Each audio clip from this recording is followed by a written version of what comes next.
Halo, selamat pagi semua. Apa kabar? Semoga sehat ya. Dalam suasana takut atau cemas sedikit dengan COVID-19 ini, kita tetap berpengharapan. Oh ya teman-teman, terutama saudara-saudariku umat Katolik ya. Apakah saudara tahu minggu depan ini apa akan kita rayakan?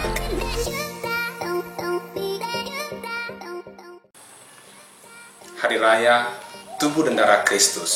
Itu dia. Nah, saya akan berbicara tentang ini bukan untuk membela, tapi untuk menjelaskan, bukan juga untuk diskusi, tapi ingin menggali makna iman yang kita rayakan pada hari itu.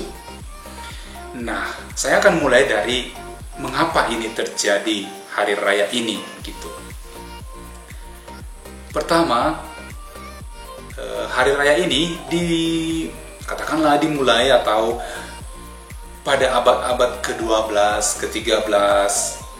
Di situ perayaan ini mulai bertumbuh. Bermula dari adanya mujizat Ekaristi.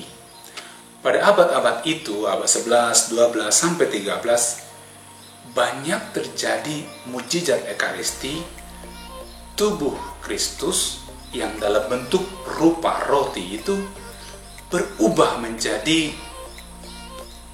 berdarah, menjadi daging. Dan itu didokumentasikan secara sangat teliti oleh umat Katolik. Katakanlah misalnya peristiwa di Ferrara pada tahun 1171, terjadi mujizat Paskah. Ketika imam memberkati dan kemudian memecahkan hosti itu, roti itu, dan roti itu mengeluarkan darah, bahkan menetesi altar. Banyak yang melihat dan menyaksikan.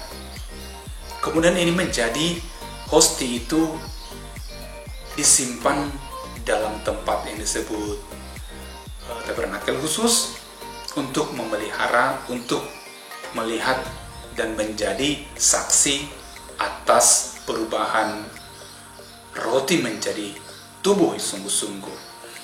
Tentulah waktu itu Uskup Ferrara, Gherardo yang berasal dari Ravenna, melihat ini dan menyaksikan ini. Dan kemudian pada peristiwa-peristiwa berikut, pada perhelatan berikut, Paus Benediktus ke-14 datang mengunjungi ini pada tahun 1858. Itu salah satu peristiwa mujizat Ekaristi.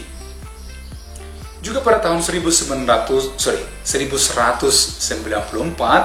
di Augsburg terjadi juga mujizat Ekaristi, terutama hosti yang dikonsakrir.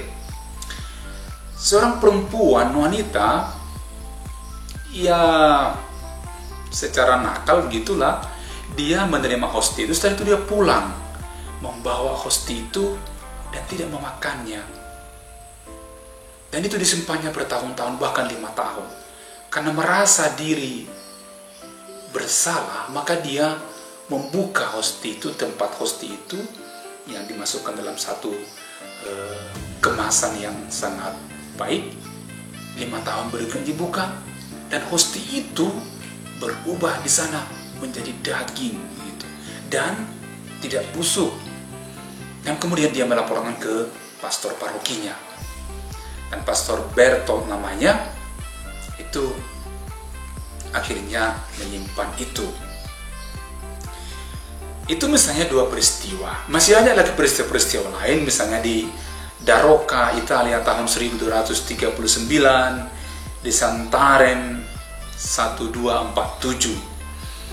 Dan yang membuat ini menjadi pesta, atau katakanlah peristiwa perhelatan yang menjadi pesta raya kita, itu ketika Paus Urbanus keempat mengundangkan itu, membuat surat keputusan untuk membuat suatu hari untuk memperingati, untuk menghormati tubuh Kristus. Maka waktu itu ini belum disebut hari raya tubuh dan darah Kristus, tapi pesta tubuh Kristus. Dan dari sinilah pada abad-abad 12, ketika abad dan seterusnya, mulailah banyak praktek-praktek mengarak tubuh Kristus dalam satu tempat, boleh katakan misalnya monstran, dan itu diarak di sekitar kota. Dan ini terjadi di kota-kota di Eropa, di mana mujizat itu terjadi.